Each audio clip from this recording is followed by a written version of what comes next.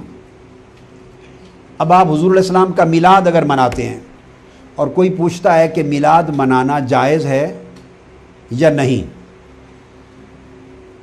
کسی نے سوال کیا کہ میلاد منانا جائز ہے یا نہیں، آپ ایک اے ہے ایک بی ہے، اے کہتا ہے جائز ہے، بی کہتا ہے ناجائز ہے، it is forbidden, it is prohibited, it is not permissible, اور اے کہتا ہے no it is permissible, it is lawful. دو ویوز ہیں. اب now you have to go to دلیل. اب آپ دلیل کی طرف جائیں گے، قرآن اور سنت کی طرف جائیں گے. تو جب آپ دلیل کی طرف جائیں گے تو اب دلیل کس چیز پر چاہیے؟ اس کے جائز ہونے کے لیے دلیل چاہیے یا ناجائز ممنوع ہونے کے لیے دلیل چاہیے؟ چونکہ جائز ہونے پر تو دلیل دی نہیں گئی. جتنی ہزاروں لاکھوں چیزیں انسانی زندگی میں جائز اور حلال ہیں، اللہ نے فرمایا وہ تو ہم نے لسٹ دی ہی نہیں ہے اور نہ اللہ کے رسول نے دی ہے. وَإِلَّا لَكُمْ مَا وَرَاءَ ذَلِكُمْ، حرام چیزوں کی لسٹ دے دی اور اس کے علاوہ جو کچھ ہے وہ حلال ہے اور جائز ہے. تو دلیل اس کے جائز ہونے پر چاہیے یا ناجائز ہونے پر. اب جو شخص کہے گا میلاد منانا جائز ہے، اس سے کسی دلیل کے مانگنے کی ضرورت نہیں ہے، کیونکہ جواز اصل ہے. permissibility is the اصل. original status of any act and original status of anything is to be permissible and lawful. جائز ہے. دلیل چاہیے اس شخص کو وہ مہیا کرے کہ کس دلیل سے ثابت ہے کہ ناجائز ہے. تو اگر درج ہے کہیں حضور علیہ السلام نے فرمایا کہ نبیوں کی پیدائش کے دن خوشی نہ منایا کرو، یا نبیوں کی ولادت کا دن سیلیبریٹ نہ کیا کرو. حضور علیہ السلام نے فرمایا ہو یا صحابہ کرام میں سے کسی نے فرمایا ہو کہ انبیاء کی برتھ ڈے کو، یوم میلاد کو سیلیبریٹ نہ کیا کرو، یا فرمایا ہو کہ اپنے بیٹے بیٹیاں جب پیدا ہوتے ہیں تو ان کی برتھ ڈے سیلیبریٹ نہ کیا کرو. If Holy Prophet has prohibited the celebration of the birthdays, either birthdays of the prophets or birthdays of your own kids and children, اگر تو برتھ ڈیز اور یوم میلاد کو منانے سے منع کیا ہے، ادھر ان قرآن کوئی آیت آئی ہے جس میں منع کیا گیا ہو، منع کیا گیا ہے نا حرام چیزوں کو، ناجائز چیزوں کو. تو جب قرآن اترا حضور علیہ السلام پر تو 1,24,000 انبیاء پہلے گزر چکے تھے یا نہیں؟ گزر چکے تھے. اور ان کی امتیں ان کے میلاد اور ولادت کے دن مناتی تھی کہ نہیں؟ مناتی تھی. دیکھو ایک خاص نقطہ ہے بیٹے سمجھنے والا. عیسائی تھے، کرسچنز تھے، وہ عیسیٰ علیہ السلام کو خدا مانتے تھے. اللہ نے روک دیا کہ خدا ماننا درست نہیں، وہ خدا نہیں خدا کے بندے تھے. وہ کرسچن تھے، وہ 3 خدا مانتے تھے. کتنے؟ ٹرینیٹی. قرآن اتر رہا تھا، قرآن نے روک دیا، لا تقولوا ثلاثہ، 3 مت کہو، اللہ ایک ہے. تو جو چیز غلط تھی اس کو غلط بولیے کہہ دیا. ایٹ دا سیم ٹائم وہ ان کی ولادت کے دن کی خوشی بھی مناتے تھے. مناتے ہیں کہ نہیں کرسچن؟ ان کے میلاد کے دن کی خوشی مناتے تھے، اور قرآن میں بھی ذکر آیا ہے، قرآن میں بھی ذکر آیا ہے، جب مائدہ اترا اس کے دن کی خوشی مناتے تھے، موسیٰ علیہ السلام کو جس دن نجات ہوئی اس دن کی یہودی خوشی مناتے تھے، ان کی ولادت کے دن کی خوشی مناتے تھے۔ تو قرآن کو چاہیے تھا کہ کہہ دیتے خبردار، وہ پیدا ہوئے اللہ کی طرف اٹھ گئے، ان کی ولادت کے دن کا کوئی سیلیبریشن نہ کیا کرو۔ تو اللہ نے اس سے منع نہیں کیا، قرآن نے منع نہیں کیا، اور حضور علیہ السلام نے منع نہیں فرمایا کہ نبیوں کے ولادت کے دن کو سیلیبریٹ نہ کرو، یا اپنے بچوں کی برتھ ڈیز کو سیلیبریٹ نہ کرو۔ تو جب سیلیبریشن آف برتھ ڈے کو قرآن اور حدیث نے منع نہیں کیا تو what does it mean? It is permissible, it is lawful، یہ جائز ہو گیا۔ اب آپ کو اس کی دلیل کی کوئی ضرورت نہیں ہے، ہاں یہ چاہیے کہ اس کے اندر جو کچھ آپ کریں گے وہ کام جائز ہیں، یا تو کیس ٹو کیس ہر چیز کو الگ ڈیل کیا جائے گا۔ اب بیسک بات آپ سمجھ گئے نا؟ تو اس طرح میلاد کو، اور اس طرح علی حاصل قیاس بے شمار چیزیں عقائد میں اور آئیں گی جن کو آپ کرتے ہیں اور لوگ کہتے ہیں جی دلیل دو، یہ کہاں لکھا ہے؟ سو میں نے آج آپ کو ایک پختہ دلیل سمجھا دی کہ کسی چیز کے جائز ہونے پر کوئی دلیل، اور یہ میں نے آیتیں جو کوٹ کر دی یہ سفیشینٹ ہے۔ دلیل ہوتی ہے حرام ہونے پر، منع ہونے پر، اس سے کہیں کہ مجھ سے نہ پوچھے دلیل، میں تو مباح جائز مانتا ہوں، اور یہ اصل ہے، یہ اصل ہے۔ You have to give the argument and evidence کہ why you are declaring this thing forbidden and prohibited. یہ کہاں ڈکلیئر کیا گیا ہے یہ حرام ہے، یہ منع ہے، ممنوع ہے، بس he should provide the evidence. اب عرس ہے، جس دن بزرگ کی وفات ہوئی اس دن ان کے لیے فاتحہ کرنا، ذکر اذکار کرنا، قرآن مجید کی تلاوت کرنا، اجتماع کرنا، خطاب کرنا، ذکر کرنا، اجتماع کرنا، ان کے لیے سارے ثواب کرنا، all these acts when you put them together وہ عرس بن جاتا ہے۔ ٹھیک ہے نا؟ اب کوئی کہے کہ عرس منع ہے، ناجائز ہے، نہ کیا کرو، ایک کہتا ہے جائز ہے، بی کہتا ہے ناجائز ہے، تو کس کو دلیل دینے کی ضرورت ہے؟ اس سے کہو بھائی اس میں کوئی کام بھی، نہ قرآن پڑھنا ناجائز، نہ اجتماع کرنا ناجائز، نہ ایصال ثواب صدقہ خیرات کرنا ناجائز، نہ ذکر اذکار ناجائز، نہ خطاب کرنا ناجائز۔ جتنے کام ہم کرتے ہیں ان میں ناجائز تو کوئی چیز ہے نہیں۔ آپ بتائیں کہ اس دن عرس کرنا ناجائز اگر ہے تو کس دلیل پر ناجائز ہے؟ ہی شوڈ پرووائڈ اے دلیل ایدر فرام قرآن اور سننا، یعنی کوئی آیت ایسی چاہیے یا کوئی حدیث ایسی چاہیے یا خلفائے راشدین اور صحابہ کرام کا فرمان ایسا چاہیے جس میں یہ ڈکلیئر کیا گیا ہو کہ جس دن کوئی مر جائے اس کی موت کے دن اس کے لیے صدقہ خیرات نہ کیا کرو، یا اس کی موت کے دن اس کو یاد نہ کیا کرو، اس کی موت کے دن اس کے لیے استغفار نہ کیا کرو، اس کے موت کے دن اکٹھے نہ ہوا کرو، اس کے موت کے دن ذکر اذکار نہ کیا کرو۔ اگر اس طرح کی چیز کی پروہیبیشن ہو قرآن میں یا حدیث میں یا صحابہ کرام کے حکم میں تو پھر یہ ناجائز بنے گی۔ اور اگر قرآن اینڈ حدیث از سائلنٹ، یہ تو الگ بات ہے، جب ہم ان سبجیکٹس پر اگر آئیں گے بعد میں تو میں تو بتاؤں گا ایویڈینسز بھی ہیں۔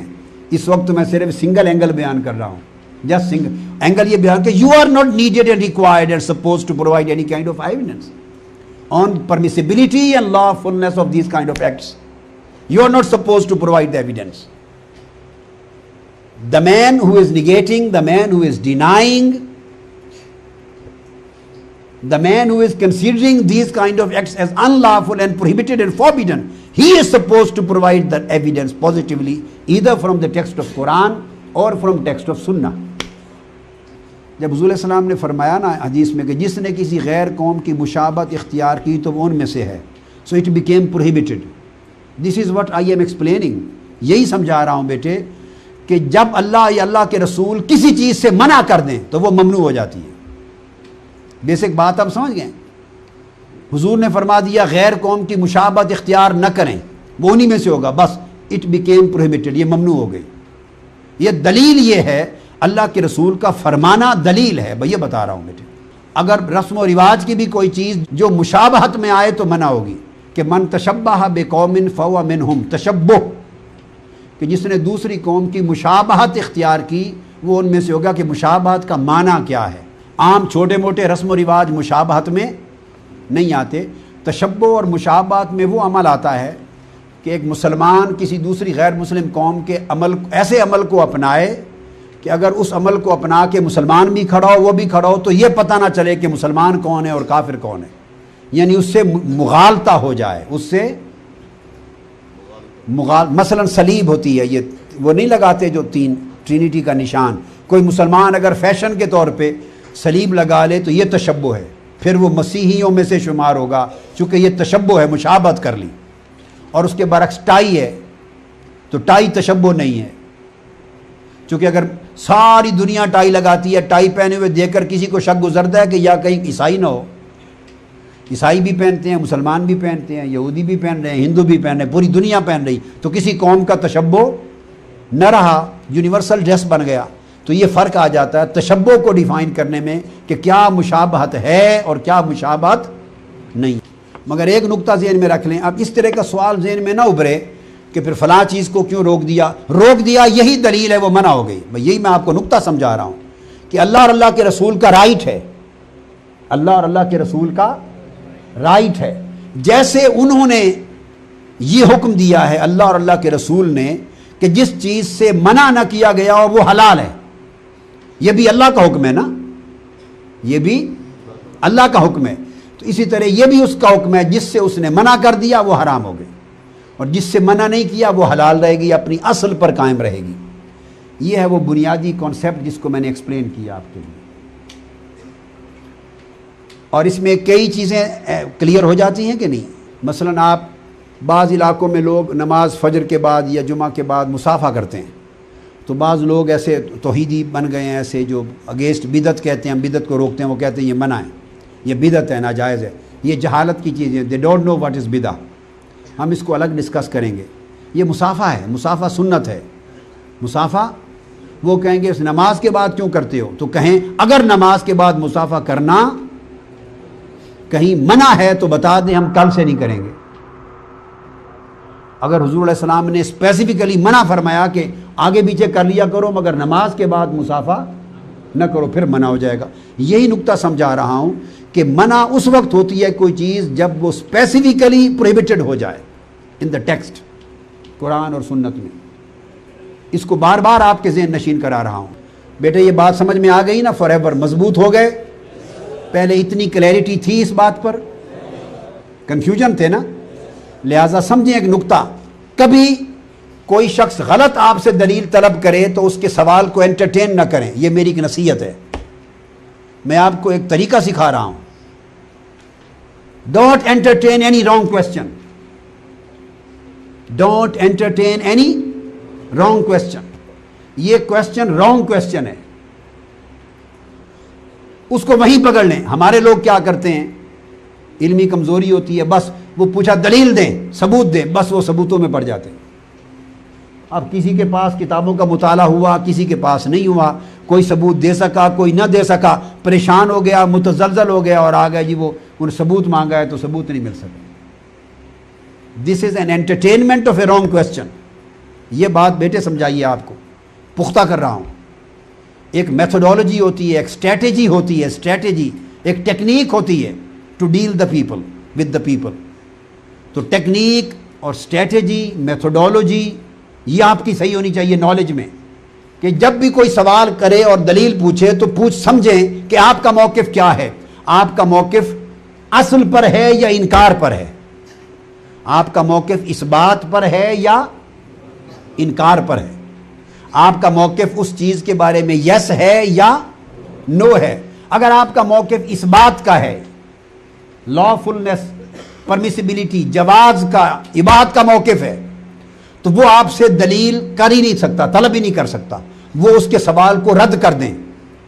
اس نے کہا بھئی میں تو اس کے جواز کا قائل ہوں، اور جواز پر کسی دلیل کی ضرورت نہیں ہے، یہ تو اصل ہے. دلیل از روئے شرع بنتی ہے اس کے انکار پر. تم کہتے ہو کہ ناجائز ہے، تم ناجائز ہونے کی دلیل لاؤ. کیا؟ تم ناجائز ہونے کی دلیل لاؤ. اب میں آپ کو ایک واقعہ سناتا ہوں. یہ اسٹوڈنٹ لائف کی بات ہے. کلاس 9th میں تھا، میں کلاس 9th میں، ایک ہماری عمر سے کوئی 4-5 سال بڑی عمر کا تھا تو نوجوان مگر مولوی سا تھا، اور بڑا جھگڑالو اور مناظرہ باز، اور ہر وقت فتنہ فساد مناظرے ڈیبیٹس کرتا رہتا تھا، ہر وقت ایک فساد ڈالتا رہتا تھا۔ تو اس نے وہ نور و بشر کا موضوع چھیڑا ہوا تھا ہر وقت کلاس میں، حضور علیہ السلام نور ہیں یا بشر ہیں، نور ہیں یا بشر ہیں۔ تو ایک مذہب میں ذہنوں میں ہر وقت فتنہ گری، اس کا موضوع ہی ہر وقت یہ تھا، ناجائز بات ہے، یعنی لوگوں کو الجھانا، پریشان کرنا، دین میں فتنہ پیدا کرنا۔ تو کلاس میں اس نے یہ بحث چھیڑ رکھی تھی بہت دیر سے۔ تو ہماری کلاس ٹیچر تھے ہمارے، الطاف حسین ان کا نام تھا، تو انہوں نے مجھے کہا قادری صاحب یہ ہر وقت یہ مسئلہ چھیڑتا ہے اور کافی سارا کلاس میں شور اور ہنگامہ ہے، تو انہوں نے کہا میں ایک دن اپنا پیریڈ ختم کر دیتا ہوں اور یہ پیریڈ آپ کے ڈیبیٹ کے لیے فکس کر دیتا ہوں، 2 پیریڈ اکٹھے ڈیبیٹ کے لیے فکس کر دیتا ہوں کہ نور اور بشر کے مسئلے پر ڈیبیٹ کریں، مناظرہ کریں اور اس کو سیٹل کر لیں۔ تو کلاس انہوں نے اندر سے لاک کر لی، پورے اسٹوڈنٹ بیٹھ گئے، ہمارے کلاس ٹیچر جج بن گئے، ہم میز کے دائیں اور بائیں آ گئے۔ تو میں نے کہا کہ یہ اپنا موقف لکھ کر دے دیں کاغذ پر، میں بھی اپنا موقف اور اپنا عقیدہ لکھ کر دے دیتا ہوں، زبانی بات شروع نہیں کروں گا۔ Whatever he want to establish اور ہی وانٹ ٹو سے اور discuss, he should write it down. ٹھیک ہے، اس نے بھی لکھ دیا، میں نے بھی لکھ دیا۔ دونوں کا جب عقیدہ لکھا گیا اور کاغذ پہ آ گیا اور ٹیچر نے پڑھا، تو اس نے لکھا تھا حضور علیہ السلام بشر ہیں، کیا؟ نور نہیں، اور جو حضور علیہ السلام کو نور مانتا ہے وہ گمراہ ہے، بد عقیدہ ہے، بشر ہیں نور نہیں، اس نے یہ لکھا تھا۔ میں نے لکھا تھا اپنا عقیدہ کہ حضور علیہ السلام کو دونوں شانیں حاصل ہیں، بشر بھی ہیں نور بھی ہیں، بشر بھی ہیں اور نور بھی ہیں۔ میں نے لکھ کے دے دیا اور تفصیل بھی لکھی، مگر آپ کو مختصر کر کے بتا رہا ہوں۔ حتیٰ کہ میں نے یہ بھی لکھا کہ جو حضور علیہ السلام کی بشریت کا انکار کرے وہ کافر ہے، اور جو نورانیت کا انکار کرے وہ بھی گمراہ ہے۔ خیر، تو میں نے لکھا بھئی نور بھی مانتا ہوں اور بشر بھی مانتا ہوں۔ جب دونوں عقیدے کاغذ پڑھ کے سنائے گئے، بیٹے میں آپ کو ٹیکنیک سمجھا رہا ہوں اپنی ذاتی، اور یہ میری کلاس 9 کا واقعہ ہے۔ کس کلاس میں؟ کلاس 9 میں، 64 کی بات ہے یا 65 کی، 13 سال عمر تھی، 14 سال، کلاس 9 تھی۔ تو میں نے کہا کہ عقیدے پڑھ کے سنا دیے، انہوں نے سنا دیے۔ میں کھڑا ہوا، میں نے کہا کہ اس مولوی صاحب نے، مولانا صاحب نے لکھ کے دیا ہے کہ حضور علیہ السلام بشر ہیں اور نور ہرگز نہیں، جو نور مانے وہ گمراہ ہے۔ میں نے لکھ کے دیا ہے کہ حضور علیہ السلام بشر بھی ہیں اور نور بھی ہیں۔ تو گویا حضور علیہ السلام کے بشر ہونے کے عقیدے پر ہم دونوں کا اتفاق ہو گیا۔ دیر از نو ڈسپیوٹ آن دس، بشریت پر کوئی ڈسپیوٹ اور ڈس ایگریمنٹ نہیں ہے، لہذا اس پر کوئی بحث نہیں ہوگی۔ کیونکہ اگر یہ آیتیں اور حدیثیں پڑھے ثابت کرنے کے لیے کہ حضور علیہ السلام بشر ہے، تو میں تو پہلے اعلان کر رہا ہوں، میں دے دیا ہے کہ ہاں بشر ہیں، بلکہ جو انکار کرے مسلمان ہی نہیں۔ لہٰذا اس کو کوئی حدیث اور کوئی آیت اور دلیل حضور علیہ السلام کے بشر ہونے پر پیش کرنے کی ضرورت نہیں ہے۔ یہ صرف یہ ثابت کرے گا کہ نور نہیں ہے۔ اس نے لکھا ہے کہ نور نہیں ہے، جو نور مانے وہ گمراہ ہے۔ اب یہ قرآن سے اور حدیث سے صرف یہ دلائل لائے گا کہ نور نہیں ہے، یہ کوئی دلیل بشریت کی نہیں لا سکتا۔ بشریت تو میں مان رہا ہوں اور میں ثابت کروں گا کہ نور ہیں بعد میں، مگر پہلے یہ ثابت کرے کہ نور نہیں، چونکہ اس نے انکار کیا ہے۔ تو بشریت پر دونوں کا اتفاق اور اقرار ہے۔ تو ٹیچر صاحب تھے، انہوں نے کہا بالکل صحیح بات ہے۔ انہوں نے کہا جی چونکہ قادری صاحب نے بھی بشریت کو مانا ہے اور آپ نے بھی مانا ہے، تو یہ تو ڈسپیوٹ ہی نہیں، یہ مناظرے کا حصہ ہی نہیں، یہ موضوع خارج ہو گیا۔ اب آپ صرف وہ دلائل دیں گے کہ حضور علیہ السلام نور نہیں، اور قادری صاحب نور کے ہونے کے دلائل دیں گے۔ وہ کھڑا ہو گیا، ٹھیک ہے جی، وہ کھڑا ہوا، اس نے پہلی آیت پڑھی، قل انما انا بشر مثلکم۔ میں کھڑا ہو گیا، میں نے کہا یہ تو حضور کی بشریت کی آیت پڑھ رہا ہے، یہ تو بحث ہی نہیں ہے۔ اس نے بٹھا دیا اور نور کی پڑھو، اس نے ایک اور آیت پڑھی بشر کی، اس کو 10-12 جو یاد تھی بشر کی وہ پڑھ دی. میں نے کہا یہ ساری آؤٹ آف کوسچن ہے. وہ اس کے ٹیچر نے ساری رد کر دی. میں نے کہا یہ نور پر لائے دلیل کہ نور نہیں ہے. پھر اس نے حدیثیں پڑھی، حدیثیں بھی بشر کی تھیں. میں نے کہا بشر کا تو انکار ہی کوئی نہیں کرتا. This subject is not in question, اس کا تو انکار کوئی نہیں کرتا. لہٰذا یہ حدیث پیش کرے جس میں یہ درج ہو، صحابی کسی نے کہا ہو کہ حضور علیہ السلام نور نہیں ہیں، اور قرآن کی آیت پیش کرے جس میں یہ بیان ہو کہ حضور نور نہیں ہیں، یہ پیش کرے. تو ٹیچر نے کہا پیش کرو. اس نے کہا یہ کہاں سے ملے، یہ تو ہے ہی نہیں. میں نے کہا شکست کا اعلان کر دو، اگر ہے ہی نہیں تو ختم ہو گئی بات. میں نے بار بار کہا اگر یہ نہیں ہے تو کیوں لکھا ہے کہ نور نہیں ہے، اور جو نور مانے وہ گمراہ ہے. No you should establish, you should prove this fact. اگر کہتے ہو کہ اس طرح کی آیت اور حدیث ہے ہی نہیں تو پھر یہ عقیدہ اپنے گھر سے گھڑ کے لائے ہو. وہ اچار بیچتا تھا، اس کے والد اچار بناتے تھے، بیچتے تھے. میں نے کہا تم نے عقیدے ایمان کو بھی اچار سمجھ رکھا ہے، گھڑے میں اچار بنایا اور بیچا تو عقیدہ بھی اچار کی طرح بنا کے بیچتے ہو. من گھڑت عقیدہ قرآن اور حدیث سے لیا جائے گا. It is not پیکلز. وہ اچار بیچتا تھا تو میں نے تھوڑا اس کو گرفت میں لیا. میں نے کہا برنگ اینی ایویڈینس اور proof if you have on negation of نور. اب اس پر نہ کوئی اس کو آیت نہ حدیث، بار بار کھڑا ہو اس کو بٹھا دیا جائے. اور میں نے کہا اب یہ اعلان کرے کہ میرے پاس نور نہ ہونے پر کوئی حدیث اور کوئی آیت کا ثبوت نہیں ہے. دین آئی وڈ اسٹینڈ اپ. پھر اس سے اقرار کروایا، پھر میں کھڑا ہوا، پھر میں نے نور ہونے کے دلائل پیش کیے. سو وہ مناظرہ میں جیت گیا اور اس کی شکست کا اعلان ہو گیا. یہ میری لائف کا پہلا ڈیبیٹ تھی، کلاس 9 میں پڑھتا تھا. تو میں نے کوئی 15 منٹ نہیں لیے اس ڈیبیٹ پر، جسٹ فنش. اب آپ سمجھ گئے نا. تو بیٹے یہ آپ کو یہ نقطہ سمجھایا ہے کہ رانگ کویسچن کو کبھی انٹرٹین نہ کریں. جو بنیادی خرابی علماء میں، اسکالرز میں، ڈیبیٹرز میں، ایون وکلاء میں، لائرز میں، جو اٹرنیز ہوتے ہیں، جو سولیسیٹرز ہوتے ہیں، کئی کمزور لائرز سولیسیٹرز یا کمزور اسکالرز اور ڈیبیٹرز اور علماء، ان کی کمزوری خرابی یہ ہے کہ اس کا اپوننٹ ایک رانگ کویسچن کرتا ہے اور وہ اس کو غلطی سے انٹرٹین کر بیٹھتا ہے. He puts a wrong question on you and you entertain it. بس آپ خراب ہو گئے. آپ نے اپنے اوپر برڈن آف پروف لے لیا. Burden of proof لائز upon the plaintiff. اور جو ڈیفینڈنٹ ہے اس کو پروف دینے کی ضرورت نہیں ہے. اگر پلینٹف، اب میں اس کو یعنی جو لا آف ایویڈنس ہے اس کے ذریعے دلیل دے رہا ہوں. Burden of proof لائز upon the plaintiff. ثبوت پیش کرنے کا جو ذمہ داری ہے یہ مدعی پر ہے.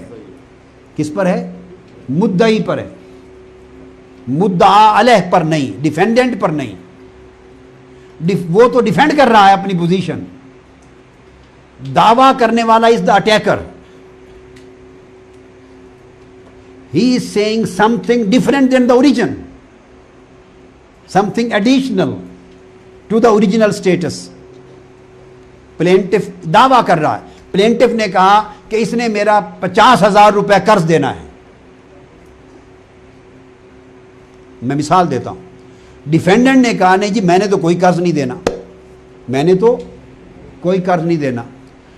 اس جج کو کوئی عقل مند جج کہے گا جو ڈیفینڈنٹ کو کہے کہ ثبوت لاؤ کہ تم نے نہیں دینا.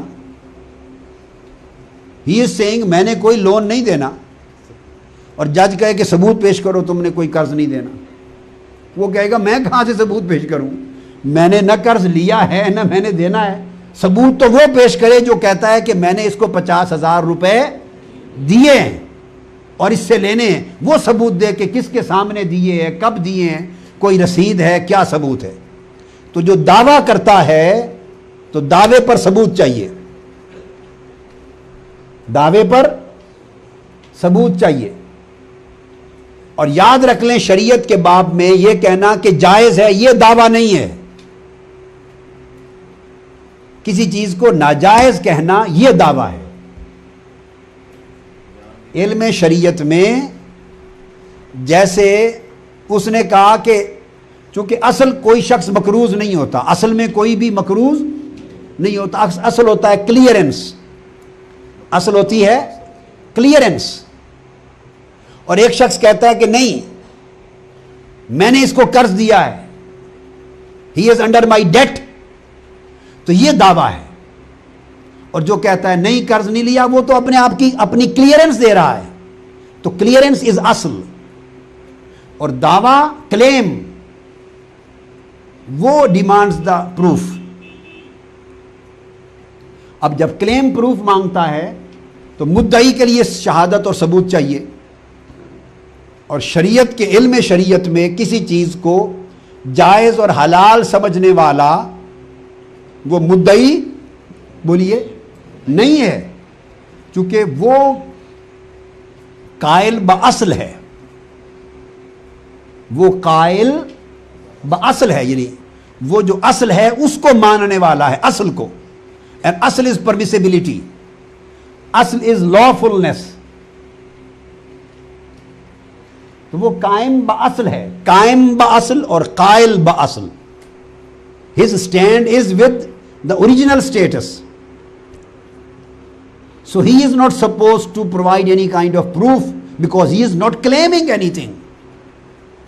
He is just saying کہ this is permissible.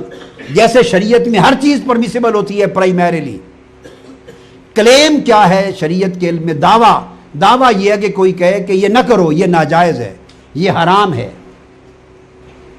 یہ ممنوع ہے, یہ دعویٰ ہے. تو جو دعویٰ کرے وہ ثبوت لائے, وہ قرآن سے لائے یا اب اسی چیز کو حدیث پاک میں کہا گیا البینۃ علی المدعی, کہ جو مدعی و دعویٰ کرے, حدیث پاک لا آف ایویڈنس. یہ لا آف ایویڈنس اس یعنی قانون شہادت اس حدیث پر قائم ہے کہ گواہ پیش کرنا مدعی کا کام ہے. اب یہ الگ بات ہے کہ جو مدعا علیہ ہے ڈیفینڈنٹ, وہ اگر اپنی صفائی میں دلائل دینا چاہے, گواہی دینا چاہے صفائی میں, تو وہ گواہان صفائی کہلاتے ہیں. وہ ایک اضافی امر ہے اس کو صفائی کہتے ہیں, گواہان ثبوت نہیں کہتے. آپ نے دیکھا نا, جب ڈیفینڈنٹ کوئی ایویڈنس یا وٹنس لاتا ہے تو اس کو گواہ صفائی کہتے ہیں, گواہ ثبوت نہیں کہتے.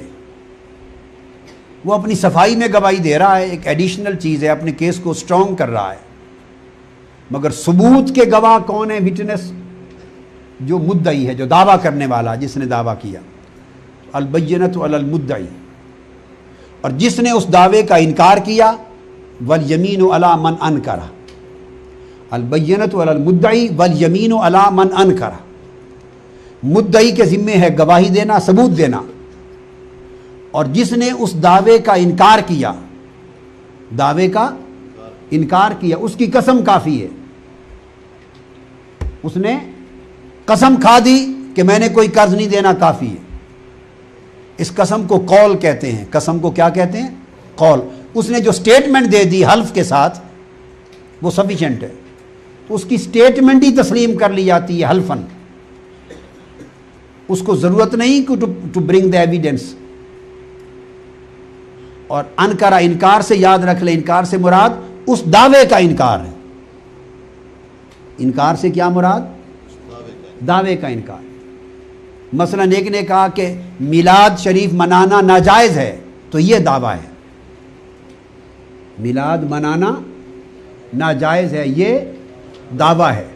اور آپ نے انکار جو کیا, کس چیز کا کیا؟ میلاد کا نہیں, اس کے دعوے کا انکار کیا. آپ نے کہا نہیں یہ ناجائز نہیں ہے. یو آر جسٹ سیئنگ یہ ناجائز نہیں ہے, بس. ناجائز نہیں ہے کا مطلب یہ ہے کہ یہ جائز ہے. آپ کیوں کہہ رہے ہیں ناجائز نہیں ہے؟ دعوے کا انکار کیوں کر رہے ہیں؟ کیونکہ اس کو قرآن اور حدیث نے ناجائز بولیے ڈکلیئر نہیں کیا. بس آپ نے کہا, آپ نے دعوے کا انکار کر دیا.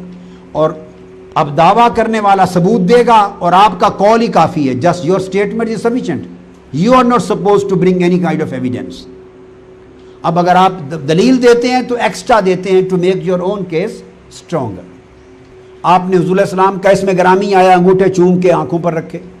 دلائل ہیں ان کے لیے, حدیثوں میں دلائل ہیں, وہ وقت پر بتاؤں گا.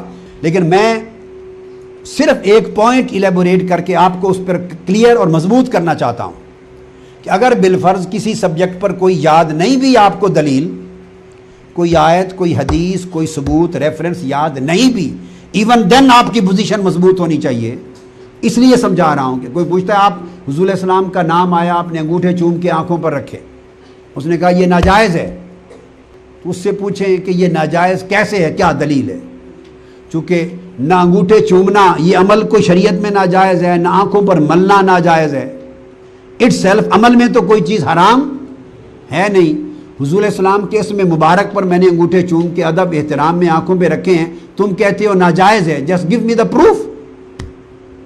کیسے ناجائز؟ اگر کہیں قرآن اور حدیث میں درج ہو کہ اس طرح کسی کے احترام میں انگوٹھے چومنا، یا کسی کے احترام میں ہاتھ چومنا، یا کسی کے احترام میں انگلیاں انگوٹھے آنکھوں پر رکھنا، یا اسی طرح کی ملتی جلتی کوئی سملر، ایون کوئی سملر کوئی چیز مینشن ہو جائے جس سے اسٹیبلش ہو سکے کہ this kind of act is prohibited, اس طرح کا کام ممنوع ہے، تو یہ ثبوت مل جائے گا. تو اگر وہ ثبوت اس میں سے کسی عمل کے یا کسی جز کے جو پارٹ آف دا ایکٹ ہے، اگر اس کے ناجائز ہونے پر کوئی ایویڈنس نہیں ہے قرآن اور حدیث میں، تو نو باڈی کین سے اٹ ناجائز. یہ ہے وہ بنیادی تصور جو میں نے لفظ فطرت سے، کیا فطرت سے میں نے اصل لیا، اور اصل سے اباحت پرمیسیبلٹی لی، پرمیسیبلٹی سے یہ پورا مضمون آپ کو سمجھا دیا. اور یہ اس صورت میں اس اصول کو یاد رکھ لیں کہ آپ کے پاس فار ایگزامپل دلیل نہیں ہے، کوئی حدیث یاد نہیں ہے، ریفرنس یاد نہیں ہے، اور کوئی آپ کو کویسچن کرتا ہے، تو ہمیشہ ایگزامن کریں کہ کیا اس کا کویسچن جائز بنتا ہے آپ پر، یا whether you should entertain this question or not. تو میں نے یہ کہا کہ this question is not entertainable. جو شخص جائز کا قائل ہے اس پر دلیل مانگنے کا سوال انٹرٹینیبل نہیں ہے. اور میں نے وہ قرآن مجید کی آیات آپ کو دے دی. اب